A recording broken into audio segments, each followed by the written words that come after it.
All right, guys, it's time to come clean and admit that I have a problem. And you might not know it just yet, but one of you watching this video right now are going to be the one that helps me solve that problem. See, on the channel here, we have 4 different trucks that we routinely work on and do different projects with. But I do not have enough time to work on them all. I don't have enough space to store them all when I'm not working on them. And most importantly, I don't have enough resources to build them all in the way which I feel like they should be built. And kind of like reason 3.1, I have a fairly expensive engine build that we are about to embark on, which is going to require a ton of cash. So the short version is one of my project trucks is going to be up for sale. So the question of which truck, that's kind of the hard one to answer. And I thought about this for a long time. On the channel here, we have 4 different trucks. Number 1 is the AT4 HD. That's the L5P Duramax. That's the first brand new truck that I ever bought. And honestly, probably the only one I'll buy. It's got the Duramax, like I said. It's kind of like our family vehicle. We use it for going on long trips and things like that, even though it has become a little bit more painful to do that recently with, you know, the way things are going. But I kind of figured that truck is going to stick around. I have too much use for it. You know, it hauls the trailer when I go to races and stuff like that. So the AT4 is going to stick around. Option number 2, we have the 2000 Silverado extended cab known as the Ugly Truck. That's the 8.1 turbo big block, kind of like my race vehicle. And in fact, that's the one that's getting this somewhat expensive engine that we're about to build. So we're not going to get rid of that one. And that was like the one vehicle that started this channel. It got things kicked off and rolling with the 8.1 swap. And I'm probably never going to sell that one. I know you're not supposed to say never because you never really know what's going to happen. But for now, that one's going to stick around because we have some pretty big goals for that one. I want to get it into the low 8s in the quarter mile, possibly even 7s. We got a lot of work to do, but basically that one is sticking around, which means there are 2 trucks to choose from. And I have decided which one I'm going to sell. Option number, I guess technically 3, would be the second 2000 Silverado that I own. It's a single cab step side. I call it the COPO Truck, and it's kind of at a great stopping point. We've got a 4.8 liter LS in there with a cam, some valve train upgrades. It has an LSA supercharger. It's all-wheel drive. The truck is a ton of fun. It'll do nearly a flat 12-second quarter mile. It's got 530 horsepower at the wheels, and it is a blast. And it's at a perfect stopping point to get rid of because I just installed almost all the parts that I've bought for that truck. It runs great, it drives great, and it's basically sort of kind of done. Unless, that is, I decide to do a whole nother round of modifications. And the last option, of course, is the newest truck that I just picked up for the channel. It's a 97 Toyota Tacoma mini truck. Engine-wise, it's pretty much stock, but it has been lowered to the ground a little bit, and it has some really cool Mustang wheels on it, which is basically the reason why I bought the truck in the first place. So the million-dollar question is, which truck is getting listed for sale, and which truck could you possibly own if you wanted to? Is it the step-side COPO Silverado, or is it the lowered mini truck Toyota Tacoma? The answer is right behind that door.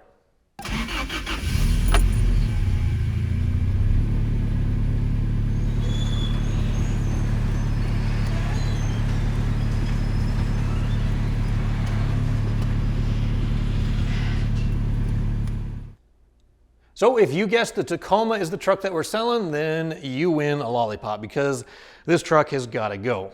I did just pick it up probably like 2 or 3 months ago. I haven't had it all that long. In fact, the reason why I'm making this video today is because I literally just got the title in the mail yesterday. I don't know why it took so long. Usually Utah's pretty quick to get the titles processed, but it's been sitting outside my house. I have not driven this truck except maybe like 3 times.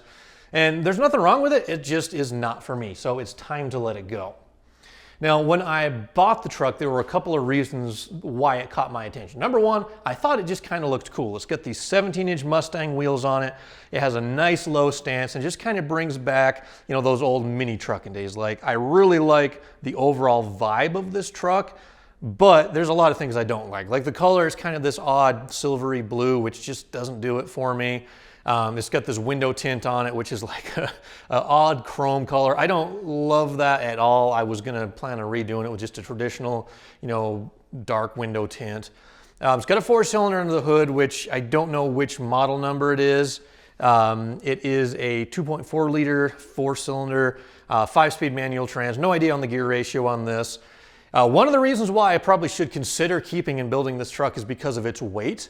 Like, I did take it up to Maverick and put it on the cat scales, and this thing weighs, with me in it, only 2,700 pounds, which is like about 2,500 pounds less than my other truck. So from a high performance standpoint, this really is something that I should be building, but I will get another project at some point, and I will do an all-out build on it, but this is just not the one. My two ideas, I was either going to do a 1UZ V8 swap, which I love the way that those sound, or I think the second contender was actually a Honda K20. They make lots of adapters to make those rear-wheel drive. You can turbo them, you can make all kinds of power. Or I suppose I could have just worked with this engine and turbo it. But, you know, that's a complete build. An engine swap, you know, tearing the thing apart. I didn't want to embark on another complete build right now when I've got so many other irons in the fire. It is a great, you know, gas saver, but for me, it's not the most comfortable thing to drive. I'm a little bit over 6 feet tall, and in a little truck like this, it's just kind of cramped. There's not a lot of space. I will show you kind of the, speaking of interior, I'll show you some details on the truck. It's clean, it's basic. There's not a lot going on here. It does have bucket seats, which is kind of cool. That caught my interest. It does have carpet on the floor. A little bit dirty, it could use a shampoo here and there, but the seats are intact. This foam is good, you know, no major tears or anything like that. The only thing really that's been changed to speak of is there's an aftermarket sub in here. I don't know what it is, you know, an 8 or a 10 inch. And someone has some sound deadening on the back, and I think probably on the floors as well. It does have an aftermarket stereo up front, and I believe aftermarket speakers, but other than that, all original, wind-up windows, manual door locks. You know, this is back in the era when a little truck like this was for work, and that's pretty much it. There's no fancy options. It does have AC, and the AC does work, which is important this time of year, especially here in Utah where it gets to be over 100 quite a bit. From the outside of the truck, it's in pretty good shape. I will wash it up actually in just a little bit, and I do have some cool stuff I wanted to show you. But the body is in pretty good condition. It's fairly straight. I'd say pretty much rust-free. There are a few, we'll just go down quickly the side. Like there's a few things like that. There's a dent there. You know, the tailgate obviously has a kink in it where somebody probably overloaded it with firewood or something. Can't stand the chrome window tint. I think I mentioned that. This side of the truck over here is fairly straight, you know, just obvious little scuffs and stuff here and there, but it's a fairly honest truck. I don't know anything about it other than what I am telling you and showing you. It's cool, but unfortunately, it's gotta go. I'm gonna do two things to it real quick just because, or possibly three, because I have no idea on the history and I feel like it's something that should be done on any vehicle that I own. I'm gonna do just a quick fluid change, engine, transmission, and rear differential, just because, once again, I have no idea when the last time it was done, so we'll just give it a quick flush out. We'll take it outside, we'll wash it. I'll show you some cool new detailing stuff that just showed up. But yeah, let's do some quick maintenance and we'll get her outside.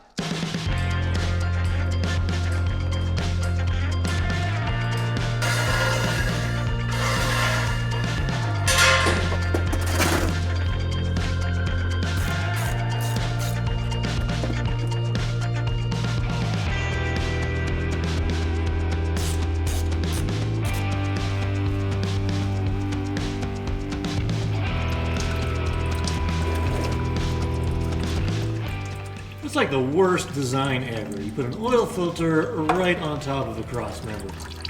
It's like impossible not to make a mess. And for that reason, it's for sale.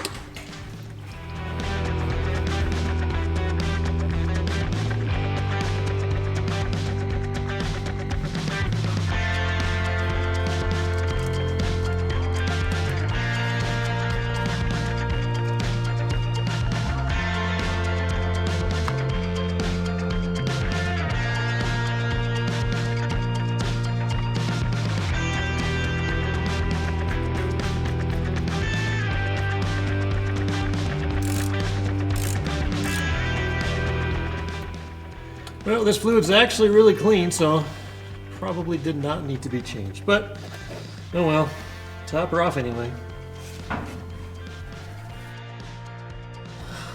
Good. It's always good when you get the oil drained out. You can't get the fill plug out. For sale, one mini truck with no transmission fluid in. Just gonna probably break my nose doing this.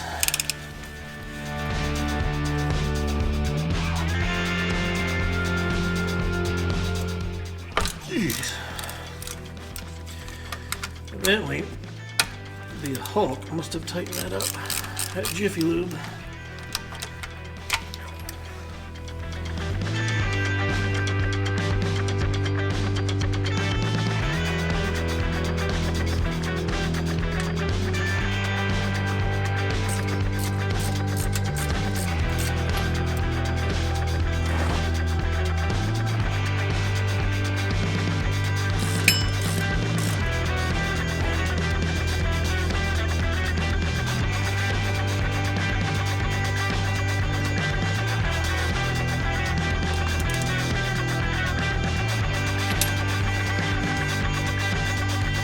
Now in the Tacoma, we have the engine oil change, the transmission fluid change, which definitely did not need to be changed. That was pretty much brand new.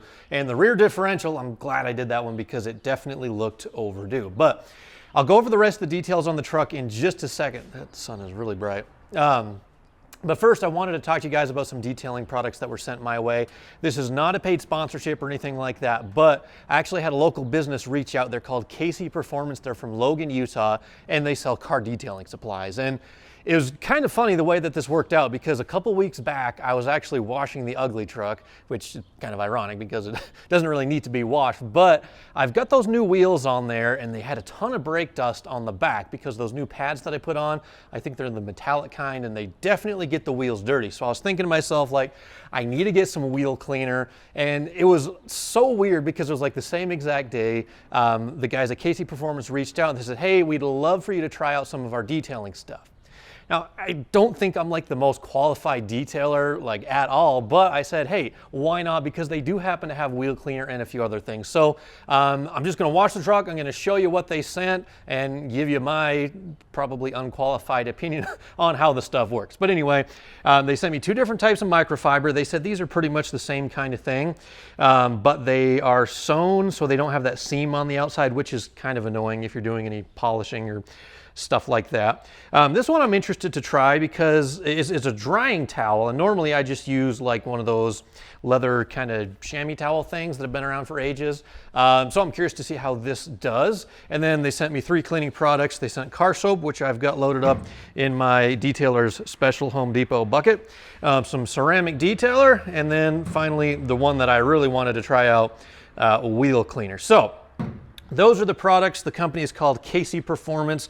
I'll put the link in the description for you guys to check out. And yeah, like I said, I am not a detailer. I'm not qualified to, I'm probably not even qualified to wash this truck, to be honest, but we're gonna do it anyway, and I'll give you my thoughts.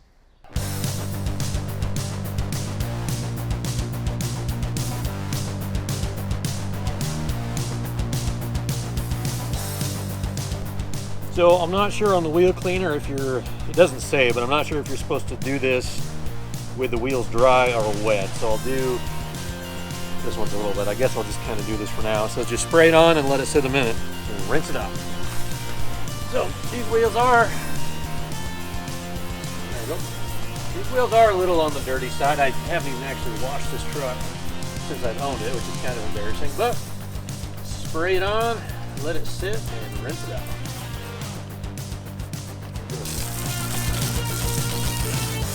That wheel real quick, okay? Man, more wet for me? Not me. Yeah, over here, the window, or that. There you go.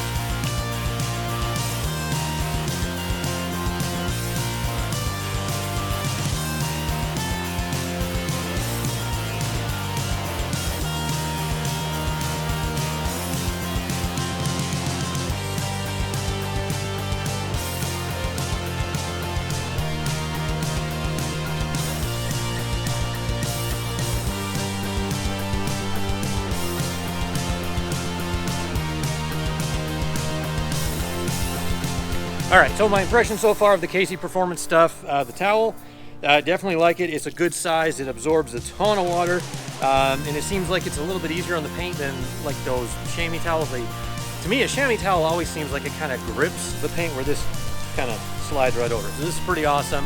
The wheel cleaner, I sprayed it on, let it sit for a minute or two. I don't have a pressure washer, but All it took was just a really light washing with the little hand sponge thing, and all the dirt came right off. The soap makes it clean. I don't know what else to say about car soap, but the detailer, I won't show you on this truck because it's out in the sun. You're supposed to do that on a cool vehicle, so I'll show you the detailer on the step side. All right, so this truck's been sitting inside. It's nice and cool. We're gonna apply the ceramic detailer. Once again, Casey Performance. Let's see, detailer. What do you use detailer for? Basically, this is gonna make the paint look good and I think provide just a little bit of, let's see, I have no idea what I'm doing. Enhanced gloss and clarity, super hydrophobic. So basically this will keep water from sticking to your paint and it's gonna make it shiny. I don't know if you're supposed to use it on wrap or not, but the stuff is kind of cool. It actually smells like, so where I grew up, we had these, instead of ices, we had at the gas station slush puppies, I think. And this smells exactly like the blue raspberry slush puppy. So for that reason, I'd buy it. And these microfibers, they're definitely working pretty good. So I just kind of rub it on, flip it over to the dry side. Yeah, looks good to me. So with the truck all cleaned up and back inside, it definitely looks a lot nicer than it was all dirty and kind of nasty because it had been sitting outside for the last couple of months. But the bad thing is now that it's a little bit shinier, you can definitely see some of the body damage. This truck is not perfect. There's just a handful of small dents kind of everywhere around this thing, to be honest. Like the door's pretty straight. This bedside towards the back has got quite a few just little nicks and dings. I did want to point out the rear bumper. That's like the worst part about the whole truck. It's got a little bit of rust poking through and the original bumper step pad is gone and it's replaced with whatever this is. And once again, I haven't done anything to this truck. Everything you see here is exactly how it was when I bought it. Literally the only thing I've done, you just saw, change the fluids in it and drive it a total of probably 100 miles. So it's time to let it go. Definitely a gas saver. Remember, that's kind of like the big selling point for this thing right now is it'll probably get like 27 miles to the gallon, which is awesome. Probably should keep it, but it's time to let it go. The negatives about this truck, you saw the body work. I mean, overall it's good, solid, rust-free, but yeah, it's got a couple of dents here and there. The transmission's really the only negative on this thing. When you downshift into second, the synchros are probably a little bit worn out. It does grind a little bit when you got to get it from like say third to second. But it's, you know, it's the original transmission. The truck has 254,000 miles on it, I believe. Yes, like 254 and change. So that's kind of it. And the asking price is the next thing that we got to talk about. I'm not really trying to make any money on this thing. Basically, I just want to get back what I put in it. So right now we're going to be asking $7,000 for this. And I will be pretty firm because that's kind of what I paid for it.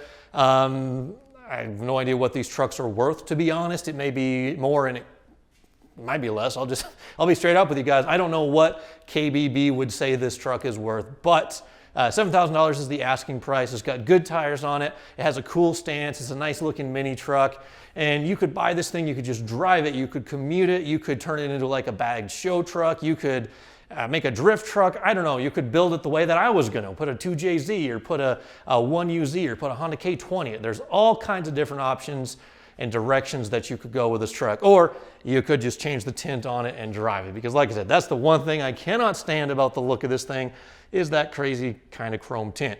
Love the Mustang wheels, love the stance. It's a cool little truck. It's just, I unfortunately don't have time to build it. This is going to bring the video to an end, though I do want to say thank you guys for watching.